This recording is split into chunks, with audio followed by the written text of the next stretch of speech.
Welcome everyone to another Chats with Charnie, and welcome to another segment of South Africans Abroad. Today we'll be discussing the Netherlands with our special guest Marsy, and I am so super thrilled to have her here. The Netherlands was actually one of the first places that I traveled to when I moved to Dublin. But Marsy, enough about me. Tell us about you, how this all started, and also where you're from in South Africa. Yeah, so I am from lovely Franschhoek. Moved to the Netherlands last year, January 2019, snow and permanent rain, and I like it, strange enough. So I'm working here in an auditing firm, a senior associate now for third year and hoping for promotion soon. Yeah, and it's a flat country, and I moved from one of the most, let's say, beautiful spots in South Africa with mountains, so I'm missing that. But otherwise, it's a good move. I came through my firms, they have a global mobility process to which you can transfer overseas, and yeah, I made use of that opportunity to get here, and now I'm still here. So you made use of your firm's global mobility program, but why did you choose the Netherlands? Because there are so many other places that you could have possibly gone to or seconded to. So why the Netherlands? And also, where exactly in the Netherlands are you? Okay, so I am in Amsterdam, where half of the South African population who wants to come overseas are.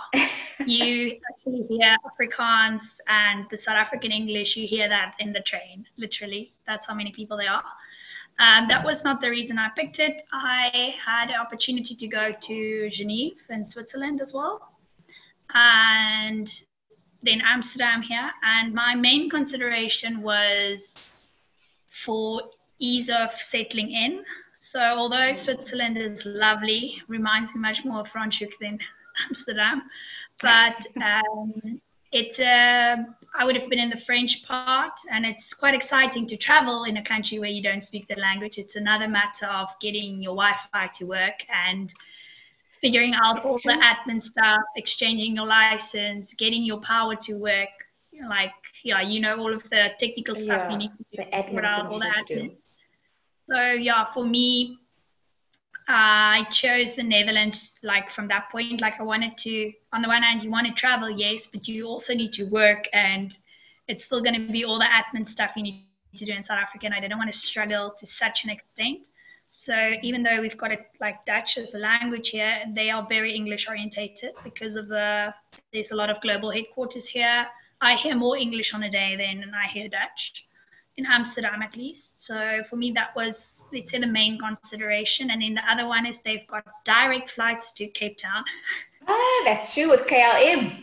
Yeah, so with all the others I did consider Dublin as well, but then it's not part of a Schengen agreement, so then you would need the Schengen visa to travel to the Schengen countries, where Netherlands is EU, it's Schengen, it's Benelux, so I could move everywhere for traveling.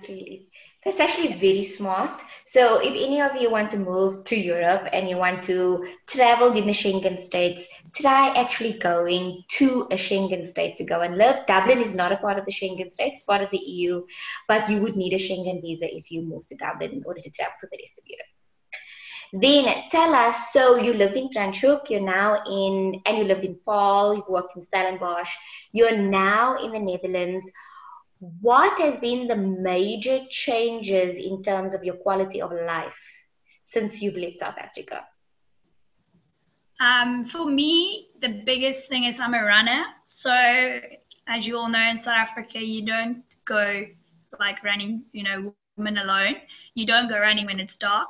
You don't go run in the pretty mountains or along a pretty river or whatever. You stay on the safe and boring routes. Yeah.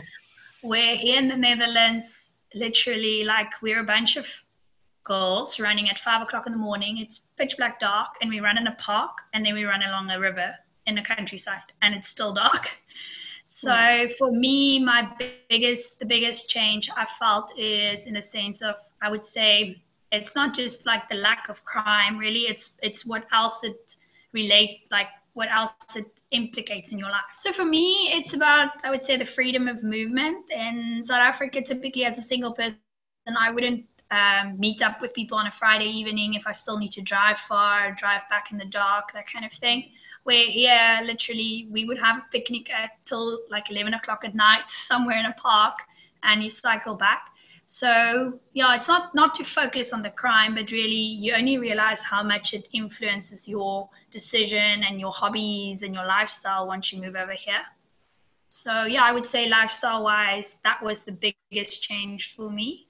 And then also I realized not driving a car really makes you stress less, like less frustrated, less angry.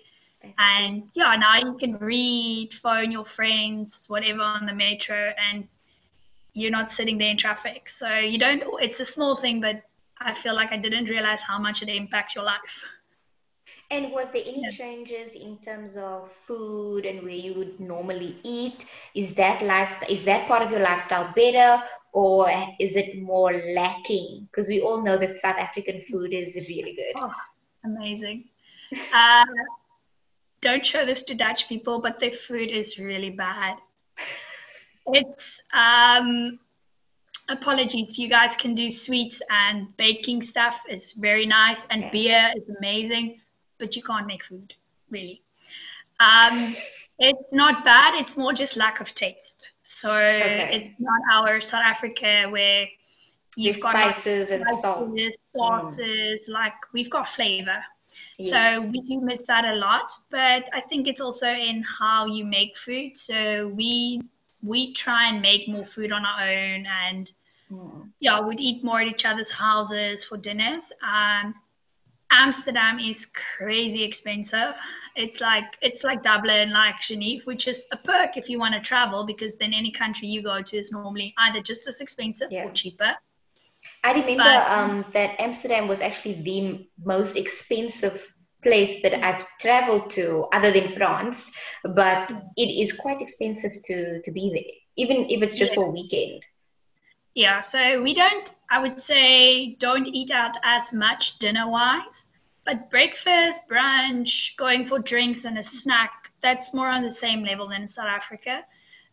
Maybe even a bit more, like I said, because of the safety. And you're closer to things. So in South Africa, I would have to drive hour, 40 minutes. So then you don't end up doing that. But now it's like a 10-minute cycle or less. But you really do miss South African food. Luckily, there's a few South African stores here that you can buy like your favorite pack of Simba chips and biltong and stuff. But it is expensive. Oh, yeah, I can totally resonate with that, because in America, there's also the store, but like I'd be paying $4 for like that small can of appetizer. And I'm like, that's over 60 Rand. Like, how can I be paying for like a can? It's not even like the big bottle. So I can completely understand that part. So you're saying that you're staying out later. You are able to go to certain parks. You're able to travel within Amsterdam to different cities maybe at a later time. Now tell us, what is traveling outside of Amsterdam like? So how many times or how many countries have you been to since you've moved to the Netherlands? How easy has it been? Have you been using the train system? Have you been flying? Have you been taking buses? Tell us more about that. Yeah, so I'm not a country bucket list person. I'm more of a, let's call it, city or town bucket list. Okay. So I have been to, let's say, Germany and France like 5 times each last year, but different little towns and cities. It's kind of like South Africa in that sense. Like, you don't say you visited South Africa having only been to Cape Town. So there's so many cute little places. So I did last year, I visited 12 countries. To keep track of them, but I went to them, some of them more than once. Most of the, let's say, if it's France or Germany, it was by train. If you can get a good train deal, trains are very expensive in Europe. They have to pay taxes, whereas the flights obviously get the EU tax free. Yes. So a bit of a cheat there. But if you get the train deal up front, like 3 months in advance, or you keep a lookout for specials, it's literally cheaper than a flight. And yeah, I prefer train travel. It's long, like you would think, oh, 5 hours in a train to Luxembourg versus an hour flight. But in the end, for a train, you just pitch up 20 minutes max ahead of time, where with the airport, it's always like takes you half an hour to get there, takes you an hour to wait, hour at the other side or longer. So I prefer train travel in that sense. Like you really need to be honest how much time you spend at the airport, and it's boring. Where the train, and you feel safe on the train as well. Yeah, and especially like the international trains, it's nice so you can pack whatever luggage you want. So I went on a week hike, and I could take all my hiking gear with me. Well, compared to the flight, it would have been too big, and I would have had to pay extra. Yes. So yeah, I prefer that. It's really easy to travel. Amsterdam, you're spoiled because any point in Amsterdam, you are a maximum of 15 minutes from the airport by public transport. So you can do a Friday evening, like 7 o'clock flight, because you would literally be able to leave work at 5 and be at the airport within half an hour max. So that is something to consider as well. Some countries are like an hour to the airport. And then you can't really do a Friday evening trip, and then it kind of makes a weekend trip very expensive. So that's a perk in Amsterdam. And then we've got 2 international train stations that you can leave from. The one is 7 minutes from me, and the other one is 12 minutes. So oh wow, spoiled for choice and for price. Goodness. It is. So the city is very small, which has its drawbacks, but in terms of getting around, it makes it very comfortable. Like it's a massive international city, but we don't reckon in a lot of time for getting to and from a train station, to and from an airport for traveling. So it opens you up to, we've done quite a few weekend trips where we literally leave the Friday after work and not only the Saturday morning. And then also, on a Sunday evening, you can come back at 11 because you will still make the last train home. I honestly feel like you're bragging right now, and it's actually hurting my feelings. And then tell us, what has been your favorite place that you've been to? I know you've said you've been to France and Germany 5 times each, but what has been, since you're not a country person, what has been your favorite city thus far? Also not a city, but I love the Black Forest. So I went hiking there. So it's not a city, it's more like there's over 30 villages in there. And I absolutely love that. Like that was beautiful. First of all, it's half the price in terms of cities, like what you pay for food, accommodation. Nice. And with living in a city now, it's nice to then actually be outside, and you can identify with Ireland's wonderful weather like we have in the Netherlands. You want to spend time outside in the summer. So I have to say the Black Forest trip for me was the most unforgettable one. The city that I absolutely love is Paris. Will always have a sweet spot, but living in Amsterdam, the drawback is it's very, very safe. So now when you go to like another country, you're like, it feels like people are going to mug you or something, which happens there, but it doesn't happen here. So you're more conscious, which is bad. And then, I've done more nature kind of things, really. The past, especially now with Corona. Yeah. So a few nature spots, but cities, I would say Paris and then Prague, probably. Like that was the most authentic experience. I feel like when you said Prague, my heart just wanted to burst out of my chest because I absolutely love Prague. So, that's amazing. I definitely want to research more about this Black Forest place. It sounds awesome. I've been to Germany, but I haven't been to those places yet. So it definitely sounds like something I'd want to do. And I think that, you're saying that you're a nature person. I can totally see that. And also, like, nature just brings us such a calmness and peace also over you while you're traveling, and not just like this crazy city life where there's hustle and bustle and there's trains and there's trams and there's buses everywhere. So it's a different aspect to it. So thank you for sharing that. And then tell us, you have the South African store in Amsterdam. You are surrounded by South Africans at work as well as in the metro and wherever you go. But what do you really miss about being at home and living in South Africa? I think like our culture, like despite being like so different, everybody in South Africa culture-wise, the one thing that's really in common is people are friendly. Like there's the issues, but people are friendly. Like here, I would never forget my first morning run. I, like an idiot, you know, in South Africa, if you take a walk or a run, you greet people along the way. You don't need to know them to greet them. You're like, morning, morning. Here, people just looked at me weird. So, yeah. They weren't used to that. Definitely, we miss that. That is like a comment that I've heard from various people. It's just like general friendliness. It's not that they're unfriendly. They are just much more reserved and private. So like if they see a friend, they'll do the same elaborate greeting we do. But if you're like just another person to them, they won't. So we miss that a lot. And yeah, it's weird not having like that many people initially when you arrive. You don't really have someone else on whose the Afrikaans expression is op wie se knoppie jy kan druk. So like on somebody you can just call if you need something or if you just need company. Yeah. So in the beginning when you arrive and let's say you don't know a lot of people, that's a big thing that you miss, especially if you lived in the area that you grew up. So like I was kind of born in that region, grew up in that region, studied in that region. So by the end of like 25 years, you know a lot of people you can like reckon on. Where here in the beginning, if you moved here, your neighbors would see you carrying in boxes and just look at you. Where I know in South Africa, when I moved into a new house, the neighbors who I've never met helped me carry in this stuff. So it's just that courtesy that they have for others and wanting to help.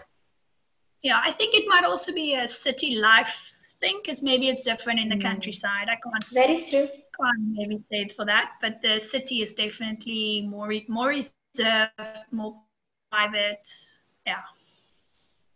And last question: what advice would you give South Africans back home who are struggling with the thought of maybe moving or considering leaving South Africa and moving abroad? What would you tell them? Well, first of all, I don't think we're in an age anymore like our parents where the decision you made is for the next 30 years. So they joined the company and 30 years in still at the company, which is not a bad thing, but just it's in our era, it's more generation at least, it's more acceptable. People won't think there's something weird going on if you take a 2-year stint overseas and then go back. Also, depending on obviously your career and your industry, but in finance, it's very easy to, or at least easier than other industries, to get a secondment or a transfer that doesn't have a permanent impact. So you can get back after 2 years. And if you really think about it, 18 months is what my contract was for, and it's really not that long if you fill it with travels, normal weekends with your friends here, and suddenly it's over. And if at that point you're like, nope, you really want to get back to South Africa, then do that. But then you would have had this adventure where if you get older, it first of all definitely becomes more difficult. People are not too keen on hiring and paying transfer costs and all your relocation costs for an older person. Family. Exactly. And then also with family, where most of us, or most of my friends here, because we came over with a firm, they cover your flights, they cover your visa, they like you name it, and your expense will be covered to get here. So it doesn't cost you anything. It's a shock on your budget when you first need to buy groceries for the first month. But other than that, I recommend people to do it, even not to say leave permanently or something. I might even be going back, but it's very few industries, very few careers that really presents you with this opportunity. So if your career is of the nature that it gives you the opportunity, like, make use of it, because not everybody has that option. So that's true. yeah, and it's like I said, it doesn't cost you anything. So it's like an adventure to come do. And yeah, it's not permanent. If you do it for 2 years, you can go back. So I really recommend people to try it out. There you heard it. It's not permanent. It doesn't have to be permanent in your case. It can be a temporary move. Like Marsy, like myself, we've made temporary moves abroad, and we've had amazing time to travel to different countries. So you can do it too. So now it's time for our 30-second rapid questions, where Marsy has 30 seconds to answer as many questions as she can about herself. So it's not general knowledge questions, Marsy. It is all about you. So I'm going to share my screen, and I want you to let me know when you can see my screen. So are you ready? Yes. Okay, let's go. Favorite city in the world? Paris. Favorite foreign meal? Let's go with Portugal's fish. Furthest you've traveled? Rovaniemi, Finland. Favorite South African dish? Biltong. Is that a dish? Next travel destination?